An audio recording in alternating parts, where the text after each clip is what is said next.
Há algum tempo, um ser enigmático, sorrateiro e quase invisível aos olhos comuns tem interferido nos planos mais ambiciosos de Arun e Bruno Barreto. Um ser que não fala, que não aparece tanto, mas que está sempre à espreita. Todos o conhecem por um único e temido nome, o Capa Preta. Esse nome não foi escolhido por acaso. Essa figura sombria se esconde sob um manto escuro, uma capa preta que cobre seu corpo por inteiro, dificultando sua identificação e permitindo que ele se mova nas sombras como um fantasma, e agindo, manipulando, espreitando e sem nunca ser realmente visto. Mas, e nenhum mistério é eterno. Nenhum segredo permanece oculto para sempre. E o Capa Preta cometeu um erro, um deslize, pequeno, mas revelador. Um erro que deixou pistas que nos colocaram mais perto do que nunca de descobrir sua verdadeira identidade. Sim, e neste vídeo, talvez pela primeira vez, você verá as peças sendo conectadas, as ações ocultas sendo reveladas, e a identidade daquele que vem manipulando tudo por trás dos panos pode finalmente ser exposta. Mas antes disso, respira fundo e se prepara, porque o que você vai ver agora é algo que vai explodir a sua mente. Já deixa seu like, se inscreve aqui no canal do Micas, e claro, dá aquela força pro canal da Central Félix Barreto, que está editando este vídeo. Então, sem mais mistérios, e com muita atenção nos detalhes, bora pro vídeo. Antes de começarmos a falar sobre quem, de fato, pode estar por trás dessa vestimenta obscura, eu preciso que você entenda algo muito importante. Preciso te contar a verdadeira lenda do Capa Preta. E isso é essencial por um único e crucial motivo. Se você conhece bem todas as lendas que surgiram ao longo dos anos no universo dos Caçadores de Lendas, você provavelmente já ouviu esse nome antes. A lenda da Capa Preta. Uma das histórias mais antigas, mais comentadas e mais misteriosas que já circularam pelos vídeos do canal do Renato Garcia e seu grupo. Essa lenda não nasceu ontem. Não foi inventada da noite para o dia. Ela já apareceu diversas vezes, em contextos diferentes, em locais diferentes, em situações completamente distintas, e mesmo assim, todas com um padrão em comum, o surgimento repentino de uma figura encapuzada, coberta por uma capa preta, que se movimenta de forma silenciosa, e sempre aparece nos momentos mais imprevisíveis e inexplicáveis. Segundo vários relatos, tanto nos vídeos do grupo quanto fora deles, essa aparição pode ocorrer de maneiras variadas dependendo do local e da energia envolvida. Algumas vezes, o Capa Preta aparece como uma entidade espiritual, outras, como um ser físico, humano, mas movido por intenções desconhecidas. Há quem diga que o Capa Preta está ligado a forças ocultas, que ele carrega segredos antigos, e que pode até mesmo ser invocado em certas circunstâncias. É por isso que, em várias regiões do Brasil, essa figura já se tornou oficialmente uma lenda urbana, com relatos assustadores vindos de pessoas que garantem tê-lo visto à noite, em estradas, casas abandonadas ou até mesmo em sonhos. Mas, o mais curioso de tudo isso é que, apesar de toda essa bagagem mística, a lenda da Capa Preta não tem nenhuma ligação com o que está acontecendo agora. Isso porque, o que estamos enfrentando hoje parece ter um outro propósito. Sim, o ser misterioso que tem atrapalhado os planos do Arun e do Bruno Barreto está claramente usando a mesma aparência do lendário Capa Preta, com a capa, o capuz e o comportamento enigmático. Mas tudo indica que essa escolha foi proposital, como se ele estivesse tentando assumir esse visual lendário como forma de criar medo, confusão e principalmente, em se esconder da verdade, se esconder de nós. Se esconder da revelação, porque esse Capa Preta moderno, diferente da lenda urbana, parece ser bem real. Ele tem um objetivo, ele tem um plano, e acima de tudo, ele quer evitar a qualquer custo um confronto direto com Arun e Bruno Barreto. Talvez porque ele tenha algo a perder, talvez porque ele conheça os dois, talvez porque ele seja alguém que ninguém imagina. E é por isso que, agora que você conhece o peso e a história dessa lenda, podemos começar a buscar quem está por trás dessa capa. Mas antes disso, se acomoda aí, presta atenção em cada detalhe, porque o que vem agora pode mudar tudo o que você pensava sobre essa história. E é exatamente por isso que é tão importante deixar claro, desde já, que o Capa Preta é alguém uma pessoa real, com intenções reais. E isso precisa ser entendido para que a gente não caia na armadilha de confundir o que é estratégia com o que é sobrenatural.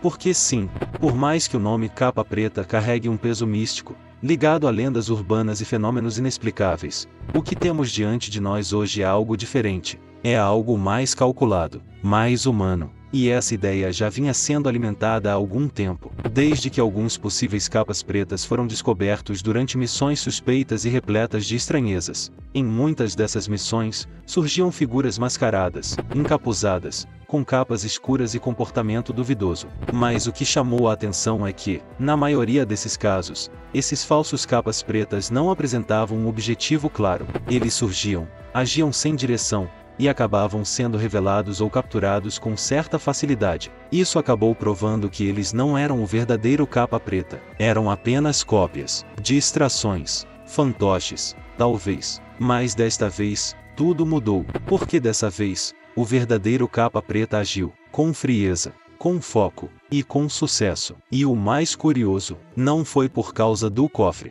nem por causa do livro da lenda da árvore que está sob os cuidados de Arun e Bruno Barreto. Não, dessa vez, o plano foi outro. O verdadeiro Capa Preta entrou em ação para tentar recuperar a moto de Renato Garcia. E o mais impressionante, e ele conseguiu. A missão foi um sucesso absoluto. Ele se infiltrou, executou o plano e desapareceu sem deixar rastros, ou pelo menos, era isso que ele pensava. Porque o que ele não imaginava é que Bruno e Coronado haviam feito algo que mudaria completamente o rumo da história. Eles colocaram um rastreador dentro do tênis que o Capa Preta havia esquecido para trás durante a fuga, e isso já há muito tempo atrás. Esse pequeno detalhe, esse gesto quase imperceptível, revelou uma sequência de informações cruciais. Com o sinal do rastreador, foi possível seguir os passos do Capa Preta até 2 locais específicos e muito suspeitos: a nova mansão dos Hunters, e em seguida, a fazenda Blackstone, em 2 lugares extremamente simbólicos para quem acompanha essa saga. Foi nesse ponto que as coisas começaram a se conectar. Seguindo o rastreamento,